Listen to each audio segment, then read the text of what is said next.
Hello welcome back. Actually ഞാനിപ്പം യൂട്യൂബിൽ ഒരു വീഡിയോ സീരീസ് ഡോക്യുമെന്റ് ചെയ്തുകൊണ്ടിരിക്കുകയാണ്. അതായത് ഒരു 365 ദിവസം എൻ്റെ ലൈഫിലുള്ള ഒരു 365 ഡേയ്സ് ഞാനിങ്ങനെ ഡോക്യുമെന്റ് ചെയ്തുകൊണ്ട് വരികയാണ്. അതായത് ആക്ച്വലി എൻ്റെ ഒരു ടാർഗറ്റ് എന്ന് പറയുന്നത് ഈ ഒരു 365 ഡേയ്സിൽ എനിക്ക് 1 crore rupees എന്നുള്ളൊരു മൈൽ സ്റ്റോൺ കവർ ചെയ്യണം. സോ അതിന്റെ ഭാഗമായിട്ട് ഒത്തിരി ആൾക്കാർ ഈ ഒരു ജേർണിയിൽ ജോയിൻ ചെയ്തിട്ടുണ്ട്. പക്ഷെ ഒരുപാട് ആൾക്കാർക്ക് ഡൗട്ട് ഉണ്ട് 1 crore rupees എങ്ങനെ 365 ഡേയ്സിൽ കവർ ചെയ്യുമെന്ന്. ഇപ്പോൾ ഒരു example 1 crore rupees divided by 365 days നോക്കുകയാണെന്നുണ്ടെങ്കിൽ എന്നോട് ഒരാൾ പറഞ്ഞ കണക്കാണ്, നമ്മൾ പെർ ഡേയിൽ എന്തുമാത്രം റുപ്പീസ് അല്ലെ എത്ര രൂപ ഉണ്ടാക്കണം എന്നുള്ളൊരു കണക്ക് കിട്ടും. ഒരു ദിവസം ഏകദേശം 27,000 രൂപ ഞാൻ ഉണ്ടാക്കണം. സോ 27,000 പെർ ഡേയിൽ ഉണ്ടാക്കണം. ഒരു ദിവസം പോലും മിസ് ആവാതെ ഉണ്ടാക്കിയാലേ ആ ഒരു മൈൽ സ്റ്റോൺ കവർ ചെയ്യാനായിട്ട് പറ്റത്തുള്ളൂ. അതുകൊണ്ട് തന്നെ പല ആൾക്കാർക്ക് ഡൗട്ട് ഉണ്ട്, ഇത് എങ്ങനെ കവർ ചെയ്യാനായി പോകുന്നത്, നിന്റെ പ്ലാൻ എന്താ, നിനക്ക് എങ്ങനെ 1 കോടി രൂപ ഉണ്ടാക്കാം. ആക്ച്വലി നമുക്ക് 1 കോടി രൂപ ഉണ്ടാക്കാനായിട്ട് നമുക്കൊരു സിസ്റ്റമാറ്റിക് പ്ലാൻ വേണം, സിസ്റ്റമാറ്റിക് ആയിട്ടുള്ളൊരു സ്ട്രാറ്റജി വേണം. നമ്മൾ SIP എന്ന് കേട്ടിട്ടില്ല, സിസ്റ്റമാറ്റിക് ഇൻവെസ്റ്റ്മെന്റ് പ്ലാൻ വഴി 1 crore rupees അച്ചീവ് ചെയ്യുക, 2 crore rupees അച്ചീവ് ചെയ്യുക. അതുപോലെ തന്നെ നമുക്കൊരു കൃത്യമായ ഒരു പ്ലാൻ വേണം. ആ ഒരു പ്ലാനിന്റെ ബേസിസിലാണ് ഞാൻ ആക്ച്വലി ഈ ഒരു ജേർണിക്ക് ഇറങ്ങിയത്. അല്ലാതെ വെറുതെ എവിടെയെങ്കിലും ചെന്ന് നിൽക്കട്ടെ എന്നുള്ള രീതിയിലല്ല. മേ ബി ഇത് ഫ്ലോപ്പ് ആവാം, നമ്മൾ അതും ചിന്തിക്കണം, 2 സൈഡും വേണം. മേ ബി ഇത് ഫ്ലോപ്പ് ആവാം, മേ ബി അവിടെ ചെല്ലണമെന്നില്ല, ചിലപ്പോൾ അവിടെ ചെല്ലാം. പക്ഷെ എന്തുമായാലും നമ്മൾ ഈ 365 ഡേയ്സും കൊണ്ട് നമ്മുടെ ഒരു ഫുൾ പൊട്ടൻഷ്യലാണ് ഇടാൻ പോകുന്നത്. സോ ഇതിനകത്ത് എൻ്റെ കുറച്ച് പ്ലാൻസ് ഞാൻ കുറെ കൂടെ ക്ലിയർ ആയിട്ട് ഞാൻ ഇതിനകത്ത് പറയാം. അതുപോലെ 1 crore rupees എന്ന് പറയുന്നത് നിങ്ങളുടെ മൈൻഡ് സെറ്റിൽ ഞാൻ ഒരു സിമ്പിൾ എമൗണ്ട് ആക്കി കാണിച്ചു തരാം. 1 crore rupees എന്ന് പറയുന്നത് ഞാൻ ഫസ്റ്റ് വീഡിയോയ്ക്കകത്ത്, അതായത് ഡേ 1ന്റെ വീഡിയോയ്ക്കകത്ത് ഞാൻ പറയുന്നുണ്ട്, നമ്മളൊരു പുവർ മാൻ മൈൻഡ് സെറ്റിൽ ഇതിനെ കാണുകയാണെന്നുണ്ടെങ്കിൽ ഇത് വലിയൊരു എമൗണ്ടാണ്. പക്ഷെ ഒരു റിച്ച് മാൻ മൈൻഡ് സെറ്റിൽ ഇതിനെ കാണുകയാണെന്നുണ്ടെങ്കിൽ ഇത് ശരിക്കും ഒരു ചെറിയ എമൗണ്ടാണ്. സോ ഞാൻ വിശ്വസിക്കുന്നത് ഇതെന്ന് പറയുന്നത് കംപ്ലീറ്റ് ഒരു മൈൻഡ് ഗെയിമാണ്. അതുകൊണ്ട് തന്നെ നമ്മളൊരു കാര്യത്തിനെ ഏത് രീതിയിൽ അപ്രോച്ച് ചെയ്യുന്നത് പോലെ ഇരിക്കും നമുക്കത് നല്ലൊരു റിസൾട്ട് ഉണ്ടാക്കി തരുമോ ഇല്ലയോ എന്ന് അറിയാനായിട്ട് പറ്റും. സോ 1 crore rupees കവർ ചെയ്യാനായിട്ടുള്ളൊരു മെത്തേഡ് എന്ന് പറയുന്നത് 1000 രൂപ പ്രോഫിറ്റ് ഉള്ള ഒരു പ്രൊഡക്റ്റ്, മനസ്സിലായില്ലേ, പ്രൊഡക്റ്റോ സർവീസോ ആവാം. സോ 1000 രൂപ പ്രോഫിറ്റ് ഉള്ള ഒരു പ്രൊഡക്റ്റോ സർവീസോ നിങ്ങൾ 10,000 തവണ സെല്ല് ചെയ്യണം, മനസ്സിലായില്ലേ. അന്നേരം നിങ്ങൾക്ക് വളരെ സിമ്പിളായിട്ട് 1 crore എന്നുള്ള മൈൻഡ് സെറ്റ് നിങ്ങൾ ഓൾറെഡി കവർ ചെയ്ത് കഴിഞ്ഞു. ഇപ്പൊ പല ആൾക്കാരും പറയും 1000 രൂപ പ്രോഫിറ്റ് ഉള്ള ഒരു പ്രൊഡക്റ്റ് 10,000 പേർക്ക് സെല്ല് ചെയ്യണം. 10,000 പേർക്ക് എങ്ങനെ സെല്ല് ചെയ്യും ഇത്ര പെട്ടെന്ന്? 365 ഡേയ്സ്, വെറും 365 ദിവസം കൊണ്ട് 10,000 ക്വാണ്ടിറ്റി സെല്ല് ചെയ്യണം. അതായത് ഒരു ദിവസം നമ്മൾ എങ്ങനെ പോലും 20 ക്വാണ്ടിറ്റി പുറത്ത്, 20 പുറത്ത് ക്വാണ്ടിറ്റികൾ നമ്മൾ സെല്ല് ചെയ്യേണ്ടി വരും. അപ്പോൾ അതുകൊണ്ട് തന്നെ പല ആൾക്കാരും അത് പോസിബിൾ അല്ലാന്ന് ചിന്തിക്കും. പക്ഷെ ഞാൻ പറയും ഇറ്റ്സ് പോസിബിൾ.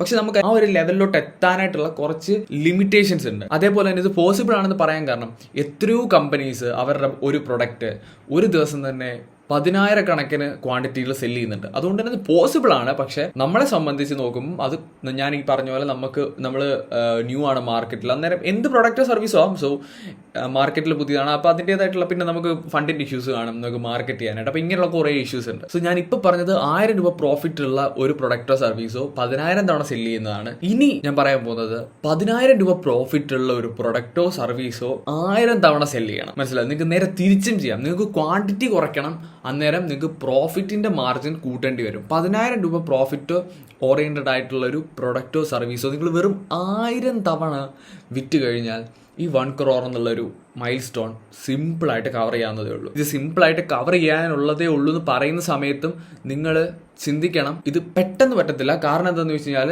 നമുക്കൊരു പ്രൊഡക്റ്റ് ഇല്ല, നമുക്കൊരു സർവീസ് ഇല്ല, നമുക്ക് അതെങ്ങനെ സെല്ല് ചെയ്യണം എന്ന് അറിയത്തില്ല, നമുക്കൊരു ടാർഗറ്റഡ് ഓഡിയൻസ് ഇല്ല, നമുക്ക് യാതൊരു കാര്യങ്ങളും ഇല്ലാതെ നമ്മൾ ഈ മൈൻഡ് മാത്രം വെച്ചുകൊണ്ടിരുന്നിട്ട് കാര്യമില്ല.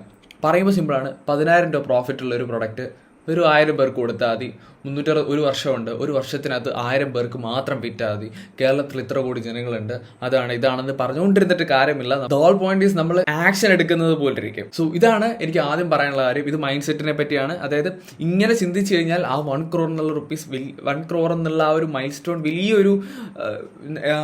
വലിയൊരു സംഭവമായിട്ട് നമുക്ക് തോന്നത്തില്ല. ഞാൻ ചൂസ് ചെയ്തേക്കുന്നത് എങ്ങനെയാണെന്ന് വെച്ചാൽ 10,000 rupees പ്രോഫിറ്റ് ഉള്ള ഒരു പ്രൊഡക്റ്റ് അല്ല ഒരു സർവീസ്, പ്രൊഡക്റ്റോ സർവീസോ ഒരു 1000 ടൈംസ് സെല്ല് ചെയ്യുക എന്നുള്ളതാണ് എൻ്റെ ഇപ്പോഴത്തെ ഒരു എയിം. ഞാൻ മറ്റേതിലോട്ട് പോയിട്ടില്ല. അതായത് 1000 rupees പ്രോഫിറ്റ് ഉള്ള ഒരു പ്രൊഡക്റ്റോ സർവീസോ 10,000 rupees അത് കുറെ കൂടെ ക്വാണ്ടിറ്റി സെല്ല് ചെയ്യേണ്ടി വരും, കുറെ കൂടെ വൈഡർ ഓഡിയൻസിനെ കവർ ചെയ്യേണ്ടി വരും. ഇത് വൈഡർ ഓഡിയൻസിനെ കവർ ചെയ്തില്ലെന്നുണ്ടെങ്കിലും ഈ 10,000 rupeesന് മുകളിലായിരിക്കണം ആ പ്രൊഡക്റ്റ് അന്നേരം. അപ്പോൾ ഇത് വാങ്ങിക്കാൻ അല്ലെങ്കിൽ ഈ ഒരു സാധനം പർച്ചേസ് ചെയ്യാൻ കേപ്പബിൾ ആയിട്ടുള്ള കസ്റ്റമേഴ്സിനെ പിടിക്കുക എന്നുള്ളത് അത് വലിയൊരു കാര്യം തന്നെയാണ്. അപ്പം ഇത് രണ്ടും നോക്കിയാലും ഈക്വലി ബാലൻസ്ഡ് ആയിട്ട് തന്നെ പോകും. ഇതിനകത്ത് ഒന്ന് കൂടുതലും ഒന്ന് കുറഞ്ഞും, ഇതിനകത്ത് കൂടുതലാണെങ്കിൽ ഇതിനകത്ത് കുറവും. ആ ഒരു രീതിയിലായിരിക്കും ഇതിനകത്ത് ബാലൻസ്ഡ് ആയിട്ട് നിൽക്കുന്നത്. സോ ഇതിനകത്ത് ഏതെങ്കിലും ഒരു പർട്ടിക്കുലർ ഏരിയ നിങ്ങൾ ചൂസ് ചെയ്യുക. ഇപ്പം 10,000 ആണ് നിങ്ങൾ നിങ്ങളുടെ ടാർഗറ്റ്, അല്ലെങ്കിൽ 1000 ആണ് നിങ്ങളുടെ ടാർഗറ്റ് എങ്കിൽ മാർക്കറ്റിൽ ഇപ്പം ഏറ്റവും കൂടുതൽ ആൾക്കാർക്ക് വേണ്ട ഇപ്പം സീസൺ ബേസ്ഡ് ആയിരിക്കാം, അല്ലെന്നുണ്ടെങ്കിൽ എന്തെങ്കിലും ക്ലൈമറ്റുമായിട്ട് ബന്ധപ്പെട്ട് അങ്ങനെ ആയിരിക്കാം, എന്തുമായിക്കോട്ടെ, ഞാൻ ഈ പറയുന്നത് മാത്രം എക്സാമ്പിൾ ആയിട്ട് എടുക്കല്ല. അപ്പോൾ നമ്മുടെ 1000 പ്രോഫിറ്റ് ഉള്ള എന്ത് സാധനം നമുക്ക് മാർക്കറ്റിൽ അവൈലബിൾ ആണ് നമ്മൾ നോക്കണം. ഇതിനാണ് റിസർച്ച് എന്ന് പറയുന്നത്. ഇത് റിസർച്ച് ചെയ്യണം, നമുക്ക് എങ്ങൊന്നും കിട്ടത്തില്ല. 10,000 ചൂസ് ചെയ്യുന്ന ആൾക്കാർ 10,000 റുപ്പീസ് പ്രോഫിറ്റ് ഉണ്ടാക്കാൻ പറ്റിയ എന്ത് പ്രൊഡക്റ്റോ സർവീസോ നമുക്ക് മാർക്കറ്റിൽ അവൈലബിൾ ആണ്. ഇല്ലെന്നുണ്ടെങ്കിൽ ഇത്രയും പ്രോഫിറ്റ് ഉള്ള ഒരു സർവീസ് പ്രൊവൈഡ് ചെയ്യണമെന്നുണ്ടെങ്കിൽ നമുക്ക് വേണ്ട ക്വാളിഫിക്കേഷൻ എന്താണ്? നമുക്കൊരു സ്കില്ല് വേണോ? സ്കില്ല് പഠിക്കണോ? എങ്കിൽ ആ സ്കില്ല് പഠിക്കാനായിട്ടുള്ള കാര്യങ്ങളാണ് ആദ്യം ചെയ്യേണ്ടത്. ഇതുകൊണ്ടാണ് നിങ്ങളോട് ആദ്യം തൊട്ടേ ഞാൻ പറയുന്നത്, സ്കില്ലിൽ ഫോക്കസ് ചെയ്യും, സ്കില്ലുള്ളവർ അത് മാസ്റ്റർ ചെയ്യാനായിട്ട് ഫോക്കസ് ചെയ്യും, സ്കില്ലില്ലാത്തവർ അത് പഠിക്കാനായിട്ട് ഫോക്കസ് ചെയ്യും ഫസ്റ്റ് 2 വീക്സ്. മനസ്സിലായില്ലേ? ആ ഒരു രീതിയിൽ പോവുകയാണെന്നുണ്ടെങ്കിൽ നമുക്ക് നല്ല സ്റ്റെബിലൈസ് ആയിട്ട് പോകാനായിട്ട് പറ്റും. സോ ഞാൻ പറഞ്ഞു വന്ന പോലെ ഇതാണ് ഫസ്റ്റ് തിങ് നിങ്ങൾ ചെയ്യേണ്ടത്. അതായത് എന്ത് പ്രൊഡക്റ്റ് ആ ഒരു റേഞ്ചിൽ കിട്ടും എന്ന് നമ്മൾ മനസ്സിലാക്കണം, നമ്മൾ അറിയണം, അതിനെപ്പറ്റി പഠിക്കണം. ആ പ്രൊഡക്റ്റിൻ്റെ നെഗറ്റീവ് സൈഡ്സ് നമുക്കറിയണം, പോസിറ്റീവ് സൈഡ്സ് നമുക്കറിയണം. ഇതെല്ലാം അറിയെങ്കിലേ നമ്മളൊരു ട്രേഡർ ആക്ച്വലി ആവത്തുള്ളൂ. മറ്റേ ട്രേഡർ അല്ല, സ്റ്റോക്ക് മാർക്കറ്റിലെ അല്ല, ഇതിനെയും ട്രേഡിംഗ് തന്നെയാണ് പറയുന്നത്. നമ്മൾ ബയറിൻ്റേത് പൈസ വാങ്ങിക്കുന്നത്, നമ്മുടെ പ്രൊഡക്റ്റോ സർവീസോ അവർക്ക് കൊടുക്കുന്നത്, അതിനെയാണ് ആക്ച്വലി ഞാൻ ട്രേഡിംഗ് എന്ന് പറഞ്ഞത്. സോ അങ്ങനെ നിങ്ങൾ ചിന്തിക്കുന്ന സമയത്ത് ഇത് നമുക്ക് പോസിബിൾ ആണ്. ഇപ്പം തന്നെ പല ആൾക്കാരുടെ മൈൻഡിൽ, അങ്ങനെ ചിന്തിക്കുന്ന ആൾക്കാരുടെ മൈൻഡിൽ ഇതിൻ്റെ ഒരു മാപ്പ് തെളിഞ്ഞു വന്നിട്ടുണ്ടായിരിക്കും. 10,000 റുപ്പീസ് പ്രോഫിറ്റ് ഉള്ള ഒരു പ്രൊഡക്റ്റ് സർവീസോ ഫ്ലിക്കർ ചെയ്യുന്നുണ്ടല്ലേ, ലൈറ്റിൻ്റെ കുറച്ച് ഇഷ്യൂ ആണ്, കറക്റ്റ് വെക്കാതെയാണ് ഷൂട്ട് ചെയ്യുന്നത്, അതുകൊണ്ടാണ്. സോ പറഞ്ഞു തന്നല്ലോ, 10,000 റുപ്പീസ് പ്രോഫിറ്റ് അല്ലെന്നുണ്ടെങ്കിൽ പ്രോഫിറ്റ് ഓറിയൻറ്റഡ് ആയിട്ടുള്ള ഒരു സർവീസോ പ്രൊഡക്റ്റ് ഒരു 1000 പേർക്ക് സെല് ചെയ്യുക, 1 crore റുപ്പീസ് ഓൾറെഡി നമ്മൾ അച്ചീവ് ചെയ്ത് കഴിഞ്ഞു. ഇതാണ് ഇതിൻ്റെ ആ ഒരു സ്ട്രക്ചർ എന്ന് പറയുന്നത്. ഇതിനെ ഫോക്കസ് ചെയ്ത് ഞാൻ പറഞ്ഞു വന്ന പോലെ വേണ്ട പ്രൊഡക്റ്റ് ഏതാണോ, അല്ലെന്നുണ്ടെങ്കിൽ ഏത് സർവീസാണോ ചൂസ് ചെയ്യാൻ പോകുന്നത് അത് സെലക്ട് ചെയ്യുക. അതിന് മാനുഫാക്ചേഴ്സ് ഉണ്ടോ, അല്ലെന്നുണ്ടെങ്കിൽ മറ്റേതെങ്കിലും കമ്പനീസിന് കമ്മീഷൻ ബേസ്ഡ് ആയിട്ട് വർക്ക് ചെയ്ത് കൊടുക്കാൻ പറ്റുമോ, അത് ഞാൻ പ്രൊഡക്റ്റ് സെല്ല് ചെയ്ത് തരാം, അല്ലെങ്കിൽ സർവീസ് സെല്ല് ചെയ്ത് തരാം, ഞാൻ കസ്റ്റമേഴ്സിനെ പിടിച്ചു തരാം, ഇത്ര രൂപ പ്രോഫിറ്റ്, ആ ഒരു രീതിയിൽ വർക്ക് ചെയ്യാൻ താല്പര്യമുള്ള ആൾക്കാർക്കും ഒക്കെ ഇതിനെപ്പറ്റി റിസർച്ച് ചെയ്യാം. ഏതൊക്കെ പ്രൊഡക്റ്റ് ആണുള്ളത് ഈ ഒരു റേഞ്ചിൽ എന്നെല്ലാം നിങ്ങൾ നോക്കണം.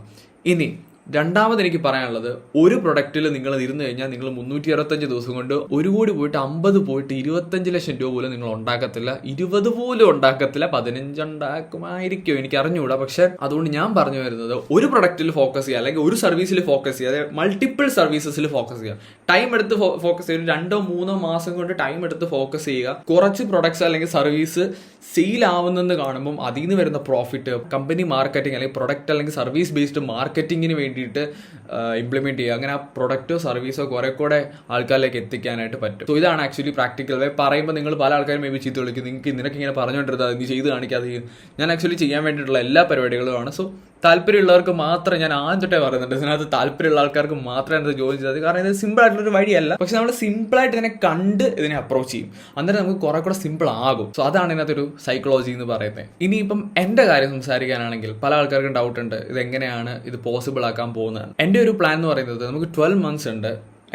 ഇപ്പം നമുക്ക് ഏകദേശം 10 days കഴിഞ്ഞു. 12 months ഉണ്ട് ടോട്ടൽ നോക്കുകയാണെന്നുണ്ടെങ്കിൽ, ഒരു ഫസ്റ്റ് 3 months കഴിയുമ്പം ഞാനൊരു പുതിയ ബിസിനസ് സ്റ്റാർട്ട് ചെയ്യും. ഞാൻ ഈ ഒരു മാർക്കറ്റിംഗ് ഫീൽഡ് മാത്രമല്ലാതെ അത് സ്റ്റാർട്ട് ചെയ്യും. അത് ഞാൻ നെക്സ്റ്റ് 3 months കൊണ്ട് അത് എന്തെങ്കിലുമൊക്കെ ഉള്ളൊരു ഏരിയയിൽ പിടിച്ചു നിർത്തും. അതായത് ഒരു ഇൻകം സോഴ്സിൽ ഞാൻ എന്നെ കൊണ്ട് എത്തിക്കും. ഒത്തിരി യുണീക്ക് ബേസ്ഡ് ആയിട്ടുള്ള ഒരു ബിസിനസ് സ്റ്റാർട്ടപ്പ് ഒന്നുമല്ല, ഓൾറെഡി ആൾക്കാർ ചെയ്തു വരുന്ന ബിസിനസ്സാണ്. കുറെ കൂടെ എന്നെ കൊണ്ട് പറ്റുന്ന രീതിയിൽ ഞാനത് മോഡിഫൈ ചെയ്ത് ഞാൻ ഓൾറെഡി അതിന് മുന്നേ വർക്ക് ചെയ്ത് തുടങ്ങും അതിന് വേണ്ടിയിട്ട്. എങ്കിൽ അല്ലെങ്കിൽ തുടങ്ങി വെച്ച് പിന്നെ അതിൻ്റെ പുറകെ പോയി കഴിഞ്ഞാൽ അതെങ്ങും ചെല്ലത്തില്ല. സോ ഞാൻ ഓൾറെഡി അതിനൊരു ബേസ് ലെവൽ ഉണ്ടാക്കി വെച്ചിട്ട് അതിനൊരു ബിസിനസ് ആയിട്ട് ബിൽഡ് ചെയ്ത് പബ്ലിക്കിലേക്ക് ഫുള്ളി ഓപ്പൺ ചെയ്ത് കൊടുക്കത്തുള്ളൂ. That's it. So first 3 months ഞാൻ അതാണ് പ്ലാൻ ചെയ്യുന്നത്. നെക്സ്റ്റ് 3 months അതിൻ്റെ കൂടെ വർക്കൗട്ട് ചെയ്യും. പിന്നെ വേറൊരു എൻ്റെ ഐഡിയാസ് ഉണ്ട്, 3 ബിസിനസ് ഐഡിയാസ് ഉണ്ട്. നെക്സ്റ്റ് 3 months അതിൻ്റെ പുറകെ പോവും. ആ ഒരു ബിസിനസ്സിൻ്റെ ബേസ് ഡെവലപ്പ് ചെയ്ത് വയ്ക്കും. ആ നെക്സ്റ്റ് 3 months അത് ഓക്കെ ആവുകയാണെന്നുണ്ടെങ്കിൽ അതിൻ്റെ കവറപ്പ് ചെയ്യും. നിങ്ങൾക്കറിയാം, പല ബിസിനസ് ചെയ്യുന്ന ആൾക്കാർ വേണമെങ്കിൽ പറയും, ഇതൊന്നും നടക്കാൻ പോകുന്നില്ല മോനെ, മൾട്ടിപ്പിൾ ബിസിനസ്. ഞാൻ പറഞ്ഞല്ലോ, ഇതെല്ലാം ഒരു എക്സ്പെരിമെന്റിന്റെ ഭാഗമാണ്. എനിക്ക് കൃത്യമായുള്ള പ്ലാൻ ഉണ്ട്, അതിനനുസരിച്ച് ഞാൻ ചെയ്യും. അതിനകത്ത് എന്തെങ്കിലും ഫോൾട്ട് ഉണ്ടെന്നുണ്ടെങ്കിൽ ഞാൻ അന്നേരം അവിടെ വെച്ച് അത് സ്റ്റോപ്പ് ചെയ്യും. ആ ഒരു എക്സിക്യൂഷൻ പ്രോസസ്സ് ഞാൻ സ്റ്റോപ്പ് ചെയ്യും. എന്നിട്ട് വേറെ എന്തെങ്കിലും എൻ്റെ പാരലൽ ചാനലിൽ കൂടെ ഞാൻ കൊണ്ടുവന്ന പ്ലാനിൽ ഞാൻ ചിലപ്പോൾ സ്റ്റിക്ക് ഓൺ ചെയ്യും. അത് എന്തും ആയിക്കോട്ടെ. സോ ഇതുപോലെ നിങ്ങളും ചിന്തിച്ചിട്ട് പ്ലാൻ ഉണ്ടാക്കണം. ഇത് തന്നെയാണ് ഞാൻ സെക്കൻഡ് വീഡിയോയിലല്ലേ ഞാൻ അതിനെപ്പറ്റി പറഞ്ഞു. സോ അങ്ങനെ ഉണ്ടാക്കിയെങ്കിൽ മാത്രമേ നമുക്ക് ഇതിനകത്ത് കൃത്യമായുള്ളൊരു നമുക്ക് ഡൗട്ട് ഇല്ലാതെ കൺഫ്യൂഷൻ അടിക്കാൻ നമുക്ക് പോകാനായിട്ട് പറ്റും. സോ അങ്ങനെ 2 ബിസിനസ് 3+3 6 months ആൻഡ് നെക്സ്റ്റ് ഒരു 5 to 6 months 5 to 6 months next ഇയറും കൊണ്ട് ഞാൻ വേറൊരു ബിസിനസ്സിലോട്ടും കൺവേർട്ട് ചെയ്യാം. അത് കുറച്ചുകൂടെ ബിഗ് പ്രൊജക്റ്റാണ്. അപ്പോൾ അതിന് എനിക്ക് കുറച്ച് ടൈമൊക്കെ വേണമെങ്കിൽ ആ ഒരു പ്രൊജക്റ്റിന് വേണ്ടിയിട്ടാണ് ഞാൻ കഴിഞ്ഞ ദിവസം നമ്മുടെ കമ്മ്യൂണിറ്റിയിൽ ഡെവലപ്പേഴ്സ് ആരെങ്കിലും ഉണ്ടോ, എൻ്റെ കൂടെ വർക്ക് ചെയ്യാൻ താല്പര്യമുണ്ടോ, അപ്പോൾ അവരോടൊക്കെ ഡിസ്കസ് ചെയ്യാൻ എനിക്ക് എന്തായാലും 6 months ടൈമുണ്ട്. 6 months ഇല്ല, ഒരു 4 to 5 months ടൈമുണ്ട് എനിക്ക് അതിനെപ്പറ്റിയൊക്കെ ഡിസ്കസ് ചെയ്യാൻ.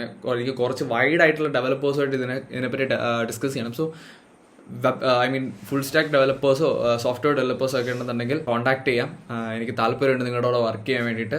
സോ അങ്ങനെയാണ് എൻ്റെ ഒരു സ്ട്രക്ചർ ഞാൻ ബിൽഡ് ചെയ്ത് വെച്ചിരിക്കുന്നത്. ഞാൻ എപ്പോഴും പറയുന്ന പോലെ നമ്മളെ എന്തൊരു കാര്യത്തിനെയും ഏത് മൈൻഡ് വെച്ച് അപ്രോച്ച് ചെയ്യുന്നു അതുപോലെ ഇരിക്കും അതിൻ്റെ ഒരു സിംപ്ലിസിറ്റി. അത് സിംപ്ലസ്റ്റ് ആവാൻ വേണ്ടിയിട്ട് നമ്മുടെ മൈൻഡ് സെറ്റാണ് മെയിൻ ഒരു കാര്യം. നമ്മൾ ഈ റിച്ച് ഡാഡ് പുവർ ഡാഡ് ബുക്കിൽ പറയുന്ന പോലെ നമുക്ക് വലിയ വെൽത്ത് ഒന്നും ഇല്ലാത്തതുകൊണ്ട് ആ കാറൊന്നും വാങ്ങിക്കാൻ പറ്റത്തില്ല എന്നൊക്കെ വിചാരിച്ചുകൊണ്ടിരുന്നു കഴിഞ്ഞാൽ ഒരിക്കലും വാങ്ങിക്കാൻ പോകുന്നില്ല. കാരണം നമ്മൾ നമ്മുടെ മൈൻഡിനെ ലിമിറ്റ് ചെയ്തുകൊണ്ടിരിക്കുക, അടിച്ചടിച്ചടിച്ച് താത്തോണ്ടിരിക്കുക. മനസ്സിലായില്ലേ? നമ്മളെ അങ്ങ് ആവറേജ് ആക്കി ചുരുക്കി വയ്ക്കുക. നമ്മളൊന്നും അല്ല എന്നുള്ള രീതിയിൽ. വേൾഡിൽ 7+ ബില്യൺസ് ഓഫ് ആൾക്കാരുണ്ട്. അതിനകത്ത് നിങ്ങളുടെ ഒരു ഓപ്പർച്യൂണിറ്റി മിസ്സായി കഴിഞ്ഞാൽ ഇനിയും 7 ബില്യൺ ഓഫ് ഓപ്പർച്യൂണിറ്റീസ് നിങ്ങൾക്ക് ലെഫ്റ്റ് ആണ്. അതുകൊണ്ട് ഗിവ് അപ്പ് എന്നുള്ള സാധനം മൈൻഡിൽ നിങ്ങൾ വിട്ടേക്കുക. എന്താണോ ചെയ്യാനുള്ളത് അത് ചെയ്യുക. പിന്നെ സമയം പോയി എന്ന് പറഞ്ഞ് നോക്കിക്കൊണ്ടിരുന്നു കഴിഞ്ഞാൽ നിങ്ങൾക്ക് ഒന്നും ചെയ്യാൻ പറ്റത്തില്ല. So 1 crore within 365 days. That's our target.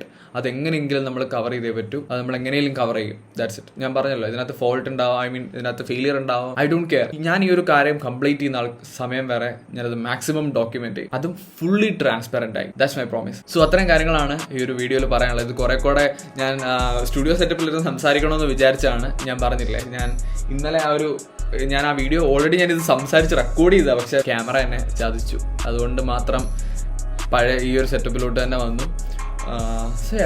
That's it.